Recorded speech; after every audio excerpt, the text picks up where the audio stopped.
Okay. Hello everyone and welcome to this START evening from the London School of Paediatrics. There'll be a bit of toing and froing just as people have busy schedules and we're trying to get them all to come in and talk. So first of all, I am Katie. I'm from the London School of Paediatrics Trainees Committee Education Group, and I'll just give a quick overview of the START assessment. Then we have Sue and Jane, who are TPDs, and we'll give a bit of background as well.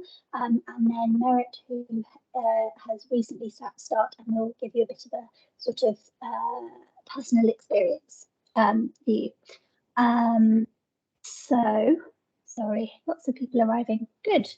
So I'll just give a quick overview of START and how it works.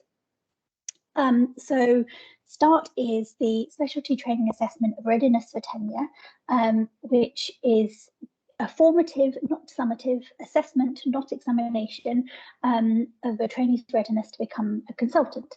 You can do it anytime in level 3 training, but you need at least 6 months of training after START to be able to sort of prove that you have improved anything that was flagged for development. And it's run, at the moment, they're running it 3 times a year. I suspect that most of you here are signed up already for the upcoming START exam, but for anyone who isn't, make sure that you have the right CCT date in your portfolio, because that's how they prioritise for the exam. So, and if you're less than full-time or have taken time out, then it might not be accurate, so make sure, otherwise you won't get it when you need it. Or if you're shortening your training, trying to CCT a bit early. It is virtual and has been for the last few goes, and is likely to remain so for the foreseeable because it's working pretty well. There are some general stations and then some that are specific for grid trainees in their specialty, and it's currently 10 stations long, each 8 minutes with 4 minutes in between. It was 12 when it was face-to-face, and so it may well go back to that at some point.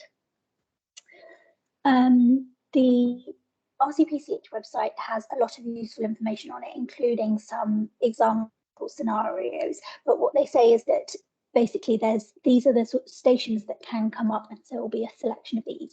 There'll be some scenario-based discussions, which are the most likely to be related to your specific grid. There'll be something about ward round and handover, logistics and organisation, safeguarding, literature, critical review, safe prescribing, ethics, consent law, consent and risk management, and teaching. You get your feedback.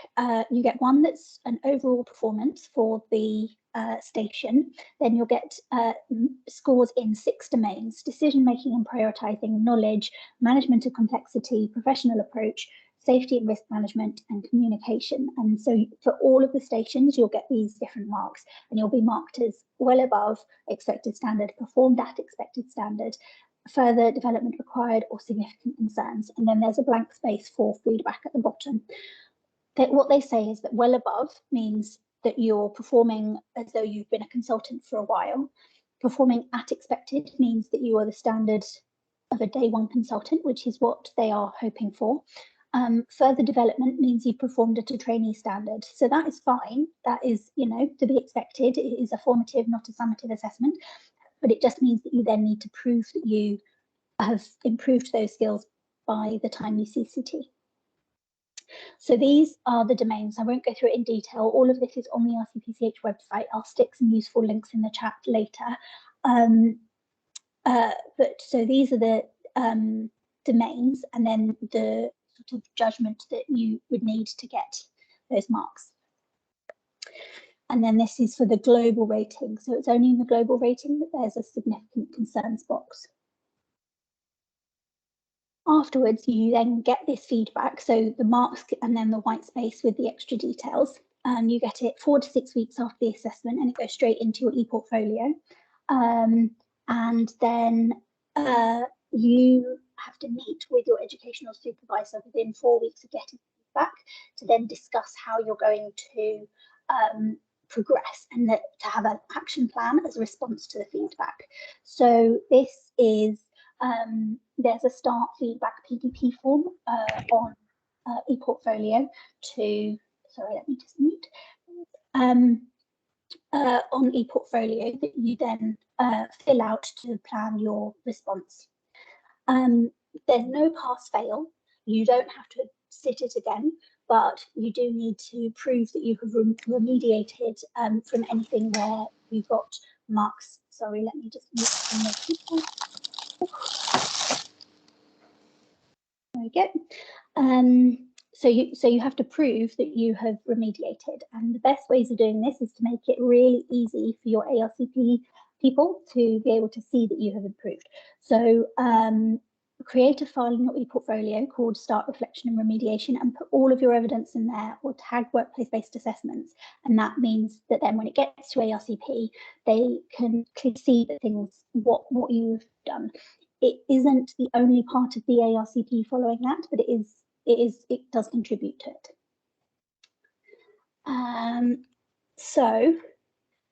This is an example of a table. This is one that Anna Puta uses to show. She unfortunately couldn't come today, but so if you make a table of the things that they said in your feedback and then how you evidenced it and how you addressed it, then it just makes it really easy for them to then come back to you and be clear that you have done what you needed to do, and write a reflection on your start. So for each of the different stations, reflect on what happened and how you did and how you improved. That's all that I had to say, just as a quick summary before we move on to more useful people. I suspect that they will be answering some of your questions, so I won't ask for any questions just yet. And I think Sue is here, so I will get you to come in now. Imelda, you've got your camera on, just because we're recording, if you are happy with that. Katie, I'm actually 2 minutes away from home now. I've heard everything, which is brilliant. So can you just have a little bit of chat amongst yourselves, then I'll log on at home. Sure. I just got stuck behind roadworks, of course. It's the classic thing. Of course. All right. We'll see you in 2 minutes, and I will put some stuff in the chat. I will see you. I will get home, park, log in, and I will be with you. Gorgeous. So, in the meantime, I've just popped in the chat a few links. So there's a page on the RCPCH website about the START exam. So all of the information I've got is that I've given you is on there. It's just a little bit hard to navigate sometimes because there's so much information on there. So there's a page that's the bare bones of START.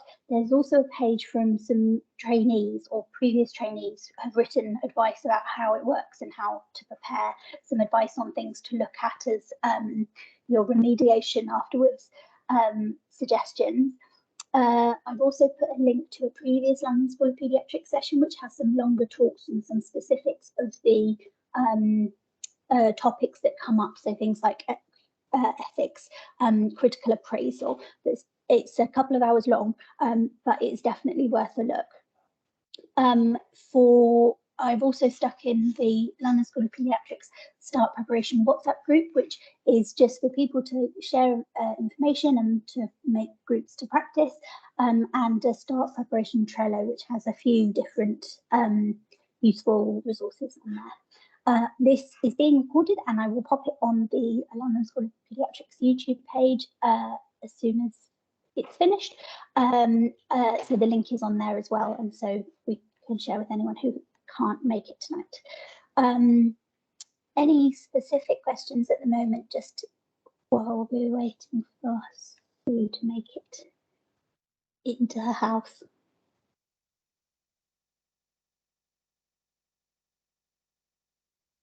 Femi. Thank you. The first slide says 6 months, you need 6 months to the end of training. If you have less, does it really matter? Well, it's just a case of giving yourself enough time to be able to, because it is very likely that you will have at least one station where they say that you need to make some improvements, and so it's about giving yourself enough time to do that. I mean, I'm sure you can do it in less. You just have to be organised and get those extra workplace-based assessments or get those extra courses or sessions signed off. Thank you.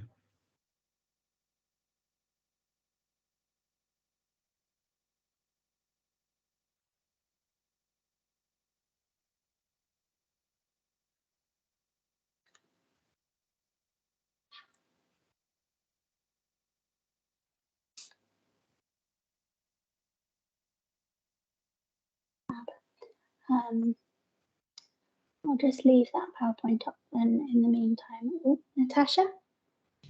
Hi, Katie. Thanks for organising it. I just wanted to double check, and you might not know, but how many stations are generally the specialty ones? Is it just 3 outside, if you're a subspecialty trainee, that is? I am not the best person to ask, but at least one of the people who will be appearing imminently will know the answer to that, so I will put it to them. Sorry, as is always the way, certainly everyone has other dramas that they need to fix before they get here, but they will be here soon.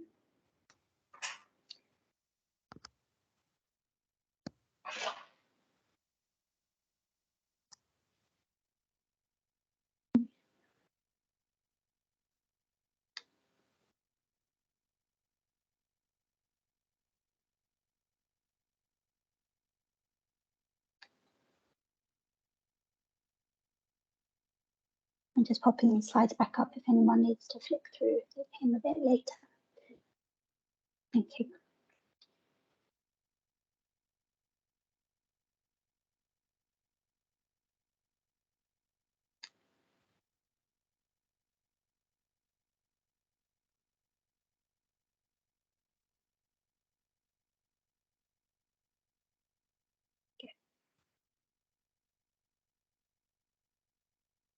So I'll just leave up the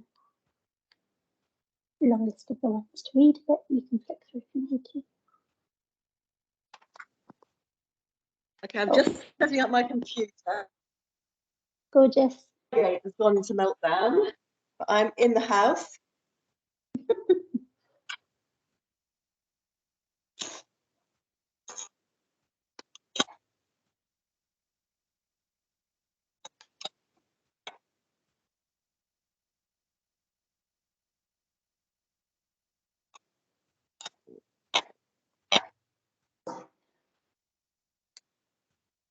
So, Sue, a question that I wasn't sure of the answer was how many of the stations will be specialty specific for people doing grid?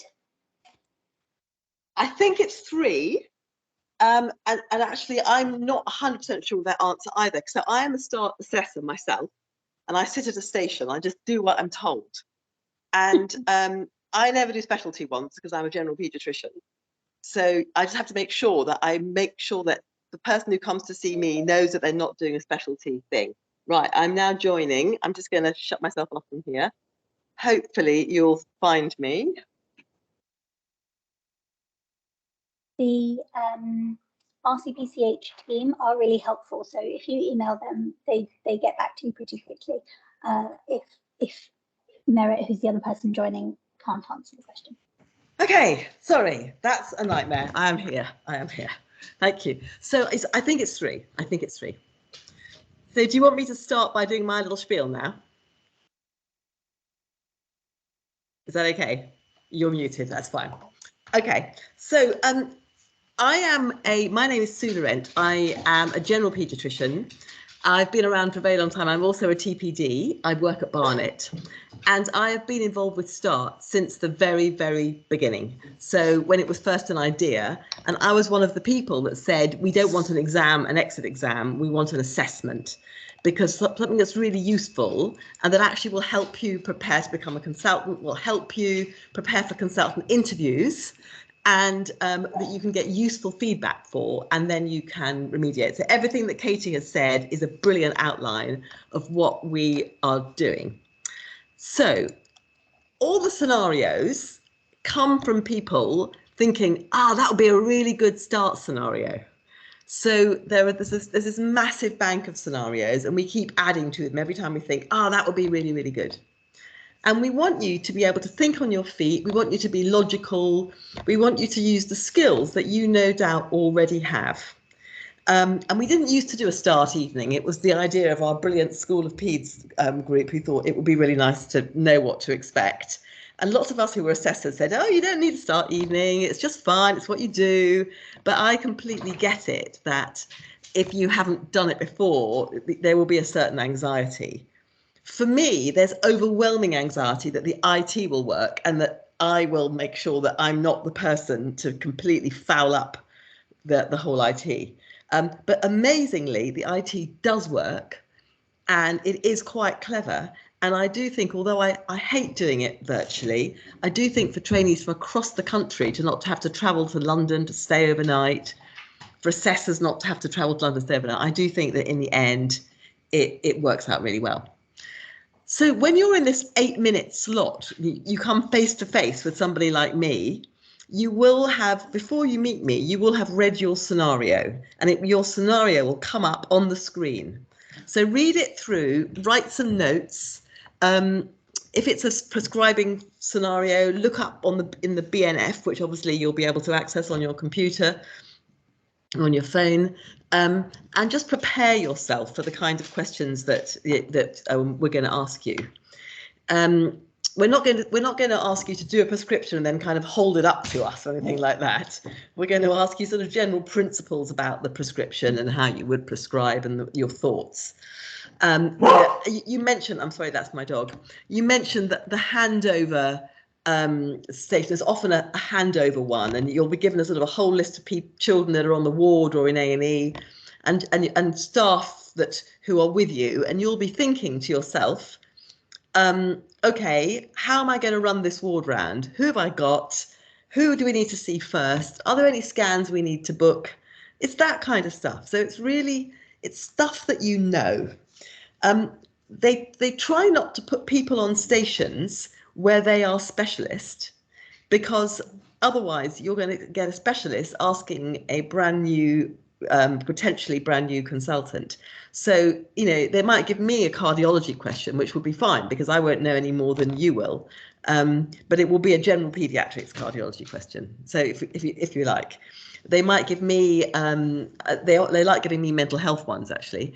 But again, it's, what are you going to do? You've all dealt with mental health problems on the ward and, how to deal with them. So it's all about trying to be really logical.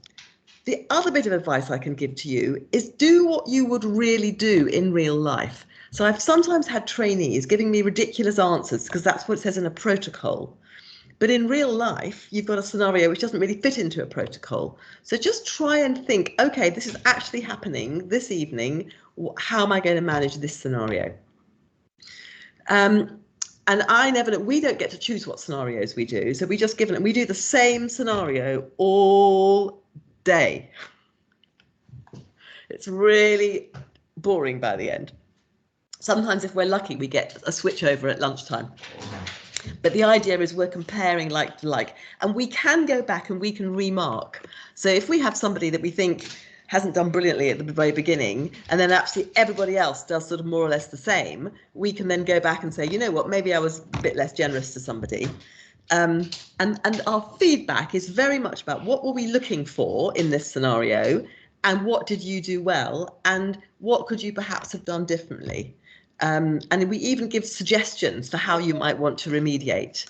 And being asked to remediate is not an insult. It's not a bad thing. And you'll probably find that out of all the stations, you might get 2 or 3 where there's something that you might have to sort of look up or pay attention to. Okay, I'm going to stop talking and I'm going to answer questions, or unless you want me to wait for somebody else before we answer all the questions at the end.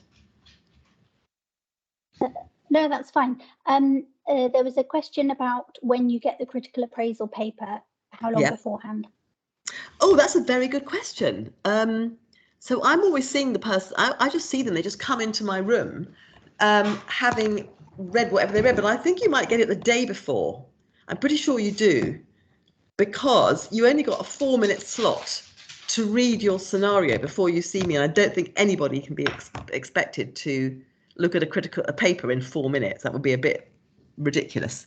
And again, I'm absolutely rubbish at critical appraisal. So I just nod and I go, wow, they're impressive. That's really, really good, usually, when I'm marking the critical appraisal. So if you get me in critical appraisal, be relieved. I think the you definitely get it at least a day before from people. There we go. Yeah. But the other person who will know the answer, if not, is Merit, who will be joining soon. Right. Can you see the chat, Sue? I will look for it. Here we go. Here's the chat. If not, don't worry. Yes, I can tell you yes. otherwise. Oh, there's Rachel. Hi. Question about, is it recorded? No, I don't think it's recorded. I've never been told it's recorded or asked for it to be recorded. Do we have CPD for today's session? You have CPD for everything as long as you just write down what you did. Yeah, so I'm pretty sure the start's not recorded. When in the old days, we used to be in individual rooms in the College of GPs, and there was a video watching all of us doing our scenarios so that we could be checked in on. And also what would happen is that somebody, an external assessor, would check in with us and sit in on some of our assessments. Now what you'll sometimes find happened is there'll be somebody else in the room with you, and it'll be an external assessor assessing us in our interactions with you, not assessing you. So that what they really want is really consistent assessing.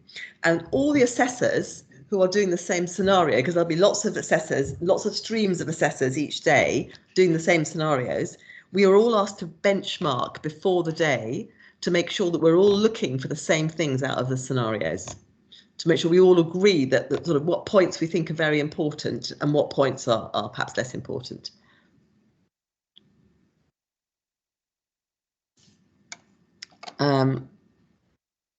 Are you allowed to discuss the critical appraisal paper prior to the exam? I suppose you can't stop people if you're sending. I don't think you can stop people, actually. Yeah, no, I think that the point, and also Rachel, you can use whatever initiative you want to. It's like an open book exam, really. So like you would in real life.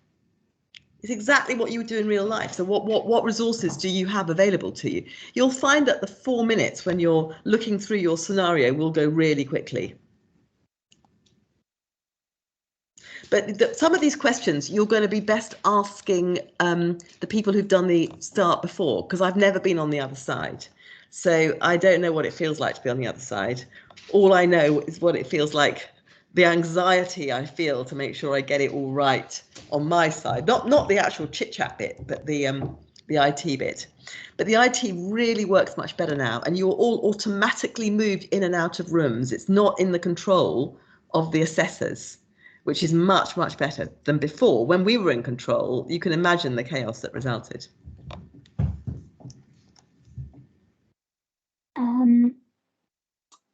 Is there anything to stop you quickly looking something up on your phone online? Just look it up. There's nothing to stop you. Just use your initiative.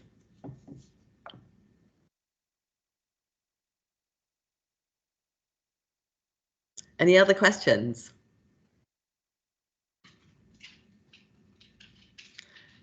And I do emphasize again and again what Katie has said. It's not an exam. It's not an exam. It's not an exam. And the platform that we use for the IT platform is an examination platform, and it has the words examiner in it. And we keep having to remind ourselves that we're not examiners. Do you get a signal when your time is running out? No, you don't, and which is the problem. So in the old days, we'd have somebody literally knock on the door to say 2 minutes. So what we as assessors are asked to do is to just remind people, I mean, you've got a clock, which you can see, but just to remind people, I will often say, in your last minute, is there anything else that you'd like to say? Or we've got 1 minute to make anything further you'd like to say. So it's up to us as assessors to remember to do that. And a few people have suggested that as the trainee, you have a stopwatch yourself so that you can do that.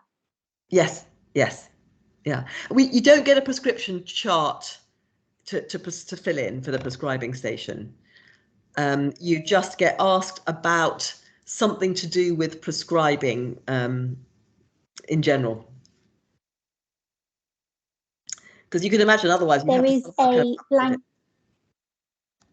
So there is a blank prescription chart on the RCPCH website on the start page. So okay. It could be theoretically that they gave you a prescription to comment on or something like that. Okay. Yes. Yes. Yeah. Yes, but you don't have to fill one in. I think that's the point I'm making. You don't have to fill one in. Yes, will the clock be stopwatch type thing on screen, or just what the time? It's just what the time is. You need at the moment you need to remember, Charlotte, what that when it's going to run out. So, but generally, your assessor, you should rely on your assessor really. So if we as an assessor know that there are sort of 3 main points we want you to get out of this station, we shouldn't let you go on and on and on about 1 point. We should actually be saying, and now, and we should direct you a little bit. So no, there's not a timer on the screen, but I say this every time I do start assessing, it changes slightly because we modify slightly. And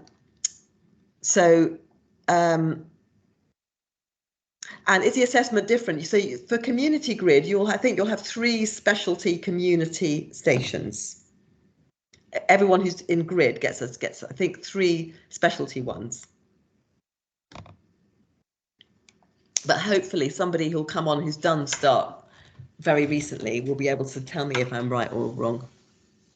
Merit is just logging on. She's on a shift, so she's quickly finding somewhere quiet to join. There's a question about, is there an actual stopwatch on the screen, like a timer on the screen? My understanding is no. No. People have set up their own. Yeah, not that there wasn't last time, but honestly, every time I've done it, and I do it all the time, every time I've done it, there's been a little modification made. And the grid stations, yes, they are assessed by somebody in that specialty. So that is correct.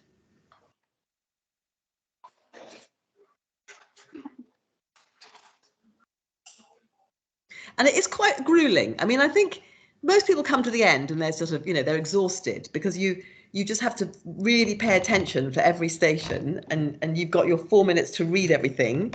And in that 4 minutes, we have to write our full assessment in that 4 minutes. So it moves on a pace. And there are breaks, yes. And actually we've extended the breaks. So we all said, well, this is just too exhausted. We need a pee, we need some coffee. So there are breaks. You won't do it all in a row.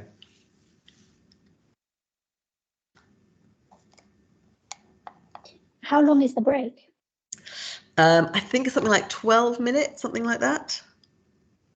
I think so. And then we get a lunch break as well, which is a bit longer than that.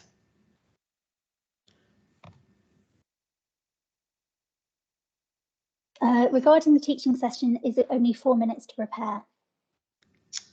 I think you just get it on the spur of the moment, yes. But I might be wrong. You may be given it along with your critical appraisal paper the day before. I don't know. I'm not one of the organisers. I'm just a lackey. I'm an assessor.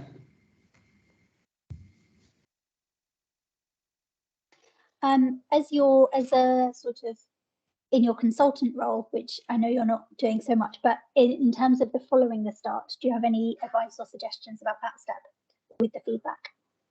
Oh, the feedback, yes. So I mean, yes, in terms of supervising, I've supervised lots of people who've done START, and there are. What we do more and more now in our feedback as assessors is we say, we would suggest you might want to do a CBD about this, or you might want to attend this, safe prescribing Royal College course, or you might want to. So we sometimes make suggestions, but otherwise, it might be, we'd suggest you lead an MDT meeting. You lead a safeguarding strategy meeting. It'll be something like that, and it's just a kind of common sense approach. And generally, your supervisor should be in a very strong position to say, yeah, let's, why don't you do this or why don't you do that? And CBDs are actually very good ways of remediating. Or various different other assessments, sort of leader assessments or HCATs or things like that. Hi, Merit. Hello, Merit. How are you? She's with us, but she's not quite with us. Right. Yeah. There's another question in the meantime about the teaching session. Yes. Would it be you'll have medical examiner students. being a student? Yes, or you have an will. So that scenario is quite complicated because they have to you'll have 3 little faces on the screen. It'll be the medical students that you're teaching. I don't know how, the IT behind all this, the college who runs it all, is just amazing, and they're so good. And we all communicate with each other on this thing called Slack, which some of you have probably used as well. So we have endless different screens set up so that we can look things up, we can be on the platform, we can talk to each other. So if anything goes wrong, there's somebody from the college who sorts this all out. So yes, there are medical students. And then what makes a trainee get significant concerns in a station? And if they got multiple significant concerns, does that mean they may need to So I don't think there's ever been a resit at all of START. It's not a resit exam. But if we think you've got significant concerns, we have to discuss that amongst ourselves. So it's not just one person saying, I'm really worried about this trainee. We flag it to one of the people who's overall managing START that day, and we have a discussion about what it is we're worried about.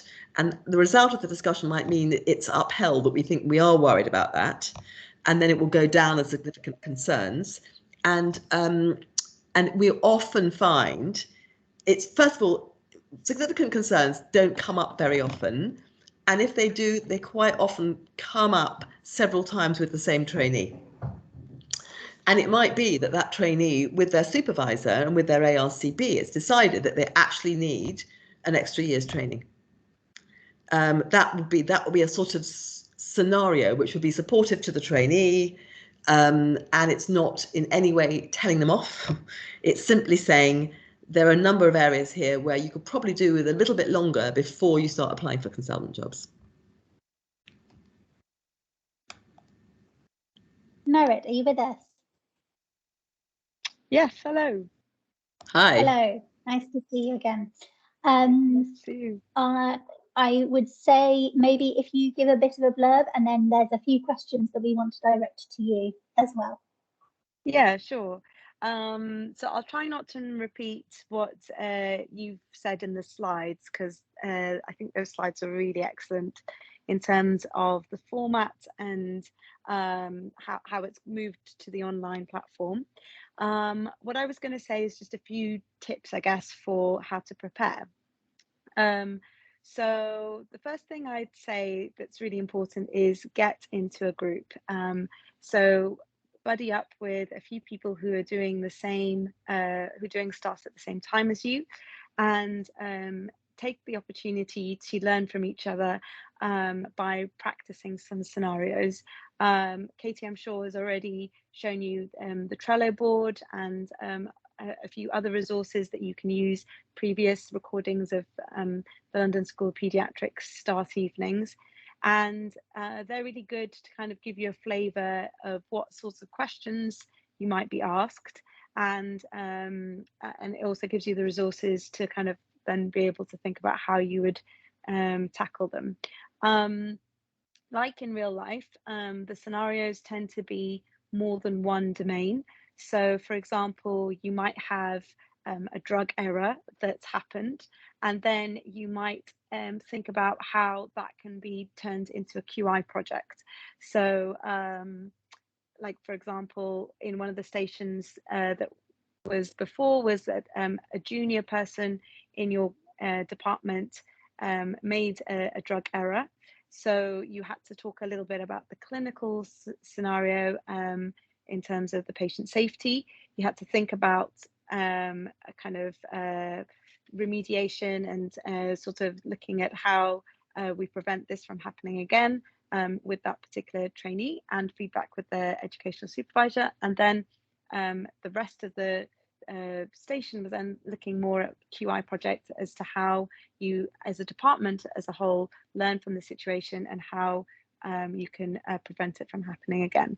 So that's why I think it's really important to be in small groups and kind of have study buddies, so that you can think outside the box with each other, and it just puts you in good stead for consultant life in knowing how to handle these real life situations. I think the next tip I had was just practice to time, because it's often easy to kind of keep talking a lot. So practice to the time, because it is a very short amount of time that you have to speak, and do that in the rehearsals with your colleagues. At the end of the day, it actually feels quite a lot more like, I think others will tell you, it feels more like a discussion with the assessors rather than it being a kind of exam. And so enjoy it as much as you can, and use the time that you are preparing between now and the exam, or the assessment rather, to kind of utilize the knowledge and kind of insights that your consultants have. Use it as an opportunity to go and have that discussion with them, and to ask them, I don't really know much about this area or that area, can you tell me a little bit more? Or that sort of thing in terms of the run up to the actual assessment. But the Trello boards and study buddy groups are probably my two main resources that I used just prior to the START assessment. Fab. So a few questions for you, please. The first was, as a grid trainee, how many stations are specialty stations? So I think it's 3 or 4, and they tend to be the clinical stations mainly. I think I had one that was not a clinical station, but it didn't really fit any of the other domains either. It was it was to do with breach reporting and what sorts of breaches there are in the clinical environment. But that's because I'm a PEM grid trainee, so that's why it was relevant to me. But most of the stations that are grid specific tend to be clinical. When do you get the critical appraisal paper? How long beforehand? I'm just thinking off the top of my head, I think it was a week before, and it's plenty of time to prepare the critical appraisal. If anything, I think that was one of the nicer stations, because you could go in knowing what exactly you wanted to say. So yeah, it's a good station to have. Did you no, that was answered. Lovely. I think those were all of the questions that we weren't completely sure on, so good. There's a few more coming into the chat. So either Sue or Merit, in the safe prescribing, can I look in the BNF to check if the dose is right? Yes, they give you a monograph of whatever drug is needed anyway, but you have some preparation time beforehand, so yeah, you can use whatever resources you need. That's no problem. Another grid related question. Does that mean that we would need to know in detail about safeguarding practices in a teenager, for example, if we are NICU? If we are what, sorry? Neonatal. Oh, if we are neonatal. So yes, because you still kind of you kind of dual in that you have a subspecialty in neonates, but you're also a general pediatrician, or UCCT with pediatrics. So yeah, I think you do still need to know kind of about safeguarding. Definitely, definitely, yeah.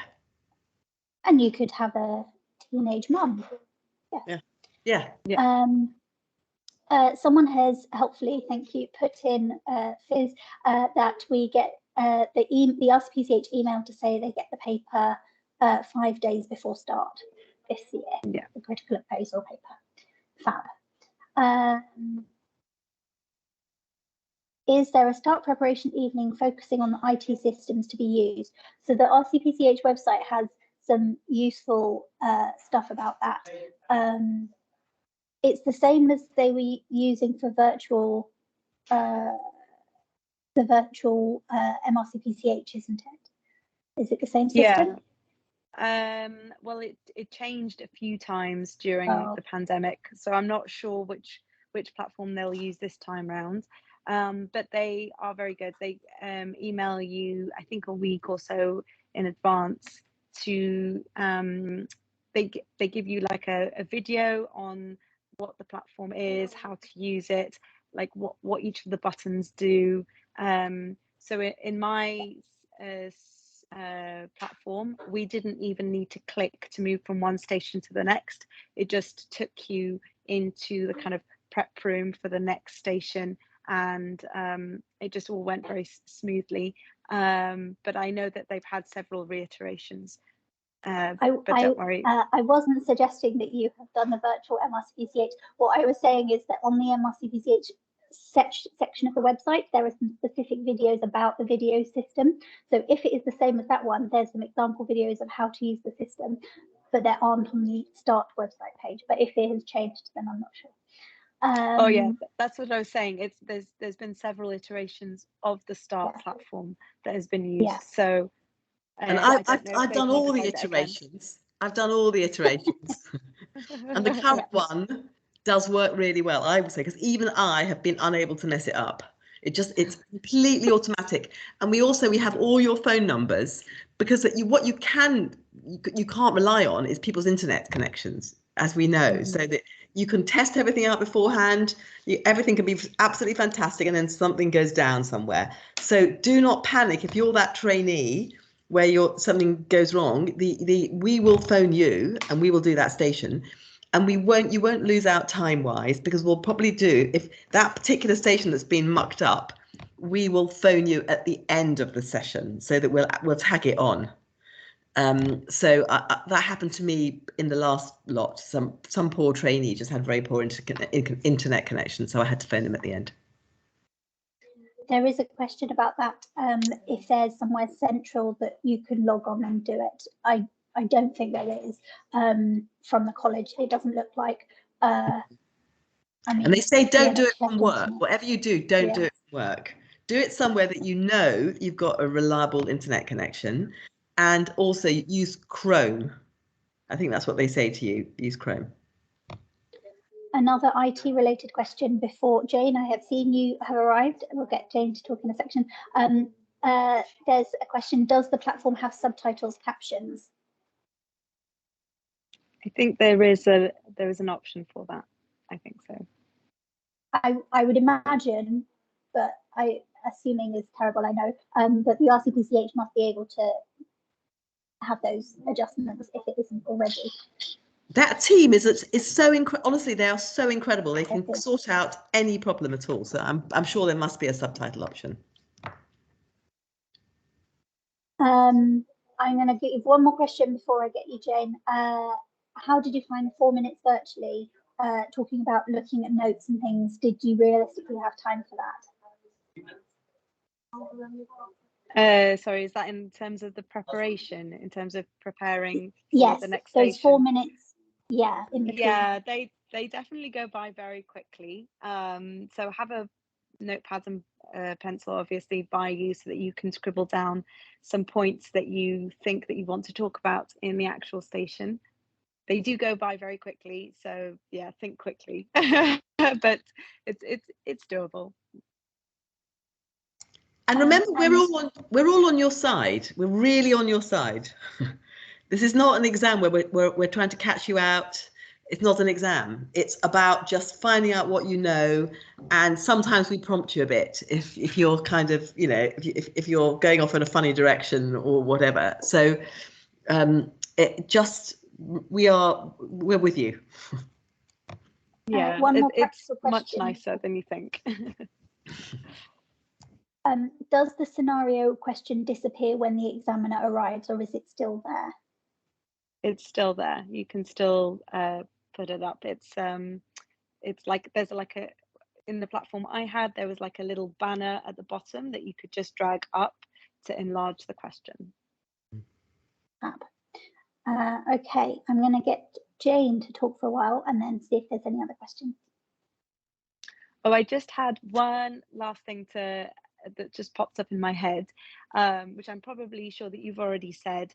Throughout all the stations, you are addressing the examiner, except for the one station, which is the teaching station, where you will have 2 medical students in with you, and the examiner, you'll see their face on the screen, but you interact predominantly with the students the whole time.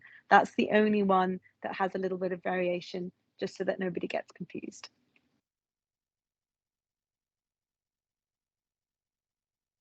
Oh, thanks, guys, and sorry to be a bit late to the call. I'm lit up by floodlights beside an AstroTurf watching some football training, which was rather unexpected tonight, so apologies. I mean, I've done this evening a few times, and I know there's a recording of my session about quality improvement and sort of guiding you through the questions around service development or addressing an issue or problem in the department, that sort of question, thinking about a safety risk. And I think my key take home points, I feel a bit like a broken record now, but it's all about structuring your answer in a clear and concise way where you can actually convey your key points. And that goes for any sort of answer, to be honest with you, and it certainly goes for interview technique as well. You know, I try and sort of think of 3 key points I want to get across in the time and try and structure my answer around that and back it up with what you're saying. And I think, you know, those of you, I can see lots of familiar names. I just had a quick scan, including some of the faculty on our QI Change Champions program. So, you know, I don't need to teach you how to suck eggs. You're clearly way ahead. But actually, if you use that structure with quality improvement around really trying to understand what the problem is, so thinking about what data do you have to back up that there is an issue, where can you think in the department, where can you get that data from? So, you know, if it's something around improvements to make, or a safety issue, or a problem you've got to kind of think about as a consultant. And these are all very generic kind of skills. You don't have to have done QI training to do it, but actually it does help you structure your answer. So the first thing is really understanding what the problem is. So when you're answering those questions, just think in a structured way. You know, what is the problem? How can we understand it better? Do we really understand what the drivers are? Thinking about your stakeholders. So really important that you engage the right people in whatever you do. So when you're thinking about change in a department or anything else in life, so who is it that you need to engage? Who do you need to keep informed? Who can be someone who can help you with addressing the problem? And how do you go about doing that in a effective way? Then, you know, you might want to use a structure like the model for improvement to think about how you're going to test out ideas, so change ideas, rather than just implementing something. So, you know, this may be on the back of an audit. You may get given a scenario where there's been an issue, this problem has arisen. You've got an audit to demonstrate that there's a problem, or if there isn't, then you might want to do a small audit or small bit of kind of your baseline measure to demonstrate there's a problem. And then think about answering your question in a really structured way to say, right, you know, how do I understand the problem? How am I going to present that? How am I going to get stakeholders on board? What is it that I need to demonstrate? And then what changes can I make that would result in improvement? So what are you going to test out before you implement a massive new service change? So hopefully that makes a bit of sense. I'm being purposely vague because you know, you can adapt this to different question styles, and I'm sure Katie and Merritt can kind of give some examples, because I'm not actually a START assessor, but I have seen examples of questions where this could be applied to. So, you know, you've been asked to look at this particular issue in the department, or this particular safety problem, or someone's brought a problem to you. What are you going to do next? And I think as you become more senior and get those kind of leadership skills as a senior trainee, you'll be more familiar with the approach to that sort of thing.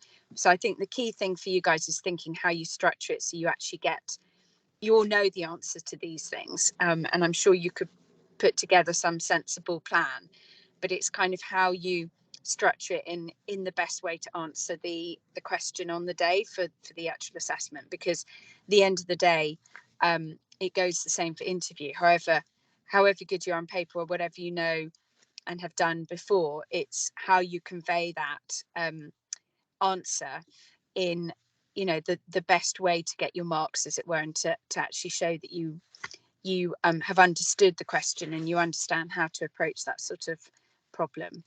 I mean, I could talk a bit more if anyone's got any questions particularly about that. I don't know if Katie or Merritt, if you want me to say if there's anything else you'd like me to talk about or would be useful, you know, do just shout.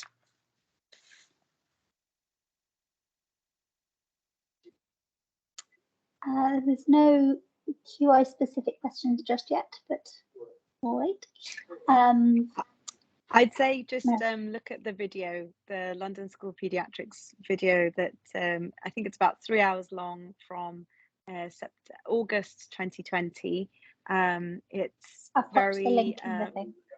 yeah, it's a very what's the word, encompassing video that has all the main things that you need to know about in safeguarding, quality improvement, QI. Yeah, there's a few other things on there, so go to that. And I would encourage you, practice stuff with, you know, just as you would for an interview. Do, you know, practice, even if it's on your own, doing the answers out loud, because again, it's about technique and about you know, how you present your answers as well, and really try and get some structure to your answers. So do try and practice these, ideally with others, but you know, if you're on your own, that would be fine too, because sometimes you know what you've got to say, but when it comes to actually saying it, it's the same as an interview. You need to be a little bit, not too polished, but a little bit, you know, practiced in how you do that. So leadership models. I mean, you know, I think you're not expected to know what the leadership models necessarily are. So, you know, it's not, I mean, even for consultant interview, it's good to have an understanding of change and leadership to some extent, to know the importance of engaging stakeholders and being able to talk about that, you know, thinking about the wider team, thinking about outside of your department, who is there in the trust who could help you with whatever it is, improvement or a problem or a patient safety issue, you know. So think outside your immediate team. We're not very good in peds at that. We kind of work in a bit of a silo in a hospital, but you know, there are people who are used to pulling data. There are people who work with IT systems. You know, that in some hospitals there are QI teams or audit teams. You know, there'll be nurse practice educators who are used to kind of running with new change projects. There'll be you know, in the wider healthcare team, there'll be people you may need to engage, allied health professionals, managers, and a lot of this stuff comes with experience. You're not expected to necessarily, you know, it's not necessarily something you may have, hopefully you'll have done some smaller scale improvement work or QI projects. But it's thinking a bit more about, you know, it's helpful to have an understanding of leadership styles, but that's certainly not going to be something you'll necessarily be expected to directly refer to in this START, because remember, we're not looking at, we're looking at you at your level of training and what we'd expected you to have had the experience of as a senior registrar. And we all still learn this sort of thing even once we're in a consultant post. But it is good practice for your consultant interview, and good to be able to have those frameworks and those the structure to your answers, I suppose is what I'm saying. Yep, absolutely. Are there any more questions for myself, only just because I've got to run back to my shift? I don't think there's anything else specific for you at the moment. No. Just relating to the examples and things, there are on the RCPCH page, there's a whole selection of example scenarios for lots of the different stations. So that's worth having a look at as well. Yeah, exactly. Okay. Thank you, Noah. Okay, thank you as always. Lovely to see you, Katie. Thanks for organising. Thanks, Jane. Nice to Thanks, see you, Merit. Drew. Take care. Yes, you take care too. Good luck, everyone. Take care. Bye. Last call for any questions for Jane and Sue. Otherwise, I will finish and then I'll upload the recording. Thanks, Katie. You did a great job. Well, we've got one hand up. Femi? I just using the opportunity to know if people meet the London people in the London dinner, if they do meet for practice. I would like to join if there's anything like that. I would suggest joining the link for the WhatsApp group, and there'll be people in there you can ask to meet up with. The link is, I'll just post the links again one more time in the chat. Thank you. Okay, good luck everyone, and thank you, Sue and Jane. Yeah, good luck everyone. It'll be much better Good than luck. you think. Yeah, just keep calm and structure your answers. Yeah. Thanks for Keep organising, smiling. Katie. Yeah. Yeah.